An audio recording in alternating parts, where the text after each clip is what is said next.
உன்னை மாதிரி காலை உணவு உப்புமா கிண்டி போட மாட்டேன் ராஜா. பள்ளிக்கூடத்து வாசல்ல கடை வச்சிருப்பேன். முல்லை குறிஞ்சி முல்லை மருதம் நெய்தல் அங்காடின்னு நான் அங்காடி வச்சிருப்பேன். அரசு அங்காடி. நோ சுகி சுமோட்டோ நானே வச்சிருப்பேன். நோ ஊபர் ஓலோ நானே உலான்னு நானே போக்குவரத்து நடத்துவேன். எல்லாம் என்கிட்ட இருக்கும். பால் குடிச்சிட்டு தான் என் பிள்ளை போகணும். முட்டை வைப்பேன். நாட்டுக்கோழி பண்ணை வச்சிருப்பேன். நான் 5000 ஏக்கர் 2000 ஏக்கர் 3000 ஏக்கர் பண்ணை இருக்கும்.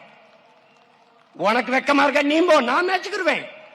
ஆனா இங்க வார் முட்டை சாப்பிடுறேன், கறி சாப்பிடுறேன், பால் சாப்பிடுறேன் வந்தாயின்னு வச்சுக்க, பச்சை மட்டை வச்சு பிச்சு போடுவேன்.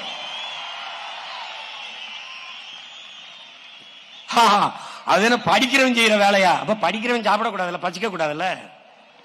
உன்னை புரிந்து கொள் என் உடன் பிறந்தவனே.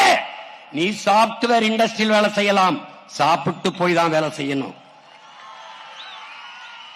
நீ எல்லாவற்றையும் உன் அலைபேசியிலே பதிவிறக்கம் செய்ய முடியும். ஆனால் ஒரு சாப்பாடையும் 1 லிட்டர் தண்ணீரையும் உன்னால் பதிவிறக்கம் செய்ய முடியாது. ஒப்பந்தம் தான் செய்யணும், ஆர்டர் தான் பண்ணணும். என்ன பண்ணும்? ஆர்டர் தான் பண்ணணும். கடைக்கு சொல்லுவேன், கடைக்கு எங்க இருந்து வரும்? என்ன ஆத்தால பண்ணிட்டு இருந்துதான் அது வரணும். நல்லா கவனிச்சுக்க தம்பி.